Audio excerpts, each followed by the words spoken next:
Hi everyone, and welcome back to my channel. I am coming to you from my newly organized office today. This is our Simple Abundance year with Sarah Von Bronick's book, Simple Abundance. And if you've been following my channel, you know that I've been working on a huge project to somehow miraculously find space for storage totes that came out of my storage unit. In the time since I mentioned it to you just a couple of videos ago, I have every single remaining tote hidden away. And I didn't even have to resort to the way that I was saying I was just going to give up and cover them with a big piece of fabric. It was a big project. It involved just about emptying out my office entirely. I did take out everything from the closet, and actually I had shelving in there, so I got rid of the shelving, and that allowed me to put 3 totes right there, you know, in the amount of space between that and the top shelf. I was able to make room in my outdoor closet for two more, and I got rid of a whole other one. I think I told you I had 8. Well, I had 12 originally, but I was down to 8. And then I redid Annabelle's little cat closet as well. Things are pretty crammed in there, but I was able to make it work, and so the remaining ones went in that closet. So it's a miracle. I can't even believe that I had the energy to even do all of this either, amongst everything else I'm dealing with. But I thought you'd be proud of me, and I'm glad to give you the report. I'm coming to you from the office. I was trying to get it so that you could see outside, and originally I was thinking I was going to film outside because of today's topic, but every time I was out there in the front or the back, there was some sort of a neighbor situation, and I always feel like I am so tentative when I'm recording outside, and sometimes I forget to say some of the things that I want to say. Today's entry is called Our Secret Garden. And I'm going to attempt to try to splice some footage together to show you later my garden.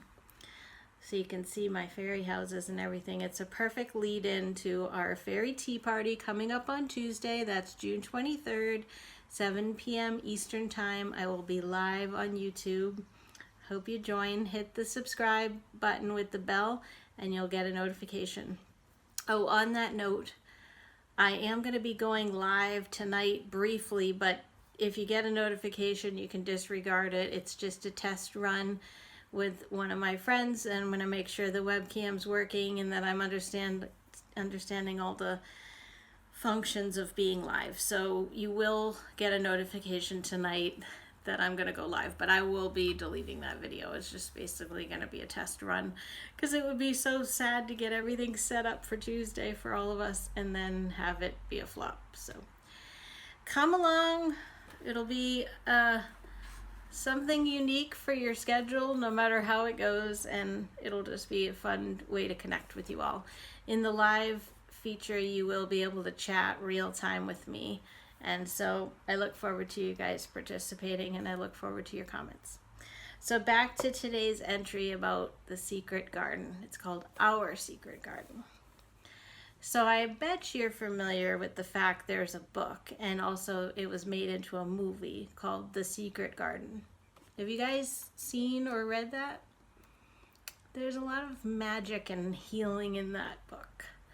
And I'm going to summarize just really quickly to say that there's a boy in a wheelchair and an orphaned girl, and they find a big door that they actually believe they find a key first, and they find what it goes to, and it's this big door that they have to push in, and they realize it's this old, rundown, forgotten garden. And they spend the time secretly getting it all revamped, and it's where so much happens, and I don't want to spoil the ending of it, so I hope that you watch it. I believe there's multiple versions. I feel like they've remade it at least once or twice, of the movie at least. And it's a nice story. There's some dark moments, but ultimately it has a nice, happy ending. And like I said, there's healing in it as well. So when you think about a secret garden of your own, what do you think of? Do you think of an actual garden? Or do you think about a magical garden? Or do you think about finding a garden? Remember when we talked about the rooms of our soul and how we have, what did they say, 7 rooms to the soul? That seems like a lot. It might have been less, but this would be maybe another room to the soul, your own little secret garden. It's like a discovering experience of getting to the depths of what makes you you. That's just sort of like an esoteric analysis or explanation of possibly what a secret garden to your soul is. I'm going to read a bit of what Sarah says. She does share a big story that I'm not going to go into about the author of The Secret Garden, Frances Hodgson Burnett. And apparently Frances got partial inspiration for the book from an experience she had where she did have a little undiscovered garden that she rehabbed, and so that was neat. I didn't really know that. I'll let you guys read that, but I want to read more about what Sarah says. She calls it the quote secret garden, right? Okay, this is what she says. I believe we all have a secret garden in the depths of our soul, and the state of the garden depends upon the health and vitality of our inner life, not our outer one. When through death, divorce, or illness, we are abruptly pulled away from the life we expected to be living, planned for, and dreamed about, and suddenly find ourselves in an alien landscape, it is staggering to all of our senses, the 5 physical senses as well as the 2 spiritual senses, intuition and wonder. Maybe there were 7 rooms, because that would be 7 things. I can't remember. What's so shocking is that this new reality has no timeline. There can be a lengthy state of grief and dismay, even a form of amnesia. Others may think we're back to normal, but in fact we might as well be living in a hologram, suspended in neither the past nor the present nor the future. Have you guys experienced grief or loss or some sort of a life-altering experience that gave you a similar experience to that? I certainly have had several, unfortunately. And I agree. I think everything seems to stop. And you can sort of have amnesia about it too. Maybe when it's over, you don't even remember how much in the depths you were in, right? That's something to think about. So how do we move from shadow to sunlight, she asks. Through asking for one day's grace and expressing gratitude. Through choosing one morning not to keep our head turned to the wall, but to get out of bed. Step by step, we enter our daily round to find that our faded dreams move from pasted hues to vibrancy in the same way that an overgrowth and abundant garden returns to life. We cut away one hurtful vine at a time and refuse to replay those miserable memories from one entire day, then 2, then a week. And one day you discover that you've been moving forward, which had seemed impossible a month ago. The seasons change and you go on. I agree with that. They say time heals all wounds. It's hard to know that when you're in the depths of something, but I do know that to be true. You never forget, but you plod through it, and then you do get to the other side of it. And it's not like it ever went away, but somehow you're going through your life and it's getting further and further in the distance. I think it's interesting the way she's tying in so much of the story. And if you saw the movie, at least the movie version that I'm thinking of, my memory is that the beginning of the movie is black and white, and then the garden part is color. So not unlike the Wizard of Oz, where it's dark and black and white in Kansas, and then Oz is all in color. My memory, I think this is maybe the older version of the movie, was that there was black and white and then it became color.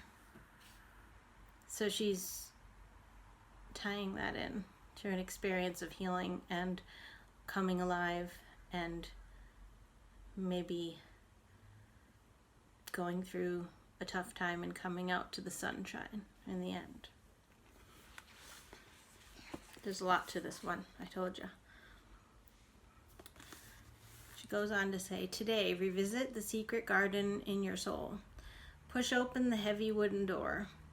Put on your spiritual gardening gloves and get your sharpest clippers. Each day, clear one vine. Cut away one thought of the past that's holding you back. Have you ever had a woman to weed wrestling match? That's what it's like, and that's what it takes.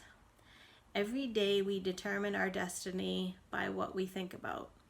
Nobody knows how inconvenient I find this truth to be, she says. But the only thing you or I can do about it is change our thoughts. Weed out our disappointments, frustrations, diminished ambitions, unfulfilled expectations, sorrow, and frustration about what has gone before or what has not yet come. Emotional underbrush and weeds only choke our days, and our days become our destiny. Bless your imagination. Pray that a new idea will be planted by the sower of dreams. Then let passion tend the garden with patience and perseverance. For as Francis Hodgson Burnett discovered, and we can too, quote, when you have a garden, you have a future, and when you have a future, you are alive. Remember I told you about my plants that I always plant at the beginning of the spring with a intention letter underneath in the roots? That ties in well with this as well.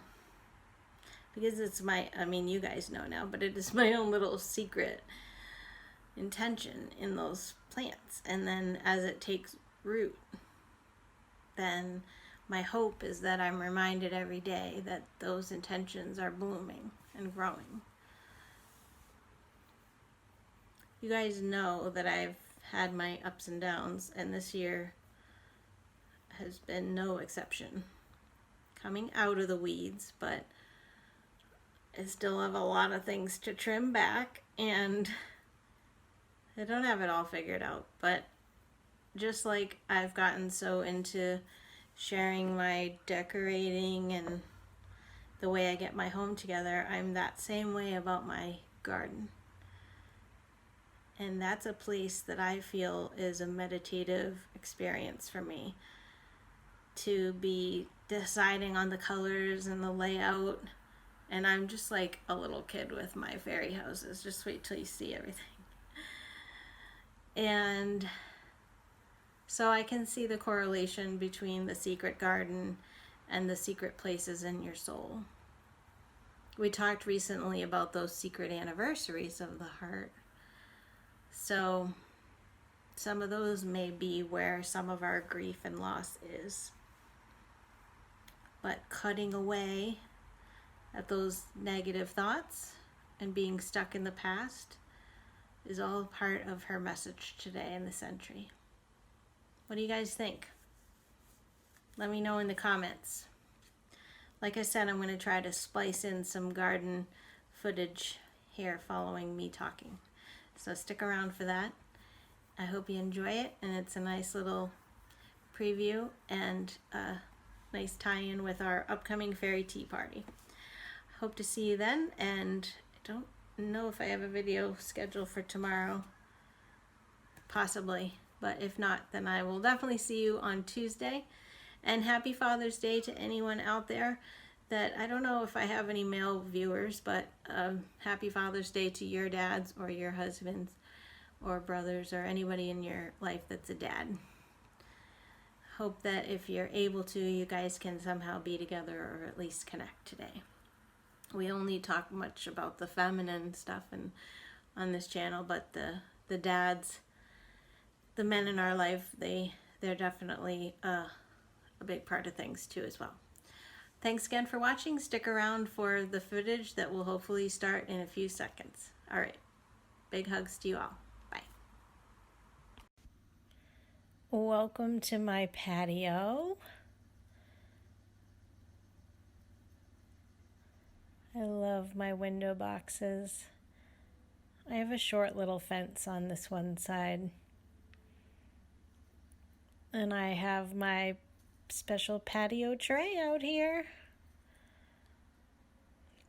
I also lit up the special twinkle lights that look like dragonflies for you guys.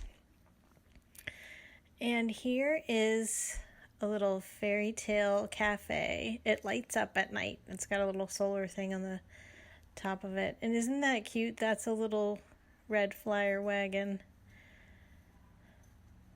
I sort of cut them out of the video, but there's a huge pine needle issue here where I live, so I've given up trying to make it perfect. You know I love my birds. I have bird feeders of every kind. There's even a butterfly house back there, and I have a kitty little hook, and this tree is the tree of all trees for birds. They love it. The patio umbrella gives a nice shade. And I have my bird bath. I'm going to show you the fairy houses at the end, but I've got an understated garden. A beautiful garden is a work of heart, it says. I have an understated garden this year. Usually I do all kinds of things that are like growing all into themselves, but I just did some pots and, oh, my mermaid's there. I did some sort of like specific orderly plants. It's really different than any other year, honestly. And I do have some herbs. I've been getting some hummingbirds. And I have solar lights that light up at night, which is cool. And then this side is a taller fence. And my dad put that piece of wood there so that I could put my flowers on there. And I have a celestial theme out here too with my little sun and moon thing. And that's right into my living room where you guys saw recently. So you're looking at things from the outside, and have little fairy doors out here as well.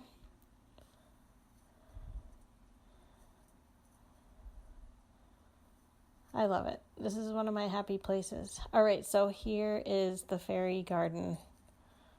I love my bird bath too. Welcome to the little fairy village. This is special yellow sand that I put down, and you can see there's already pine needles coming through here. And I like to think about the various little personalities of each house.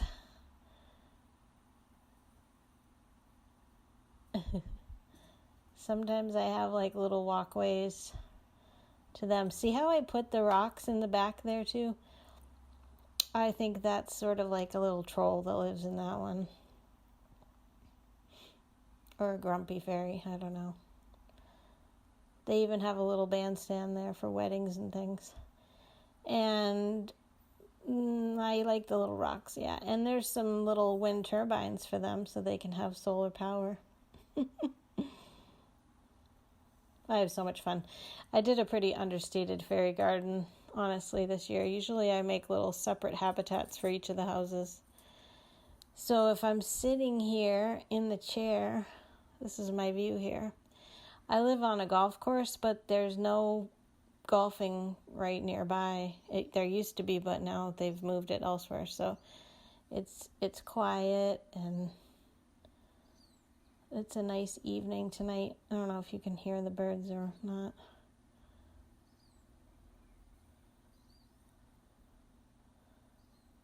I love it. Makes me happy. Thanks for watching. I will see you guys soon for our fairy tea party.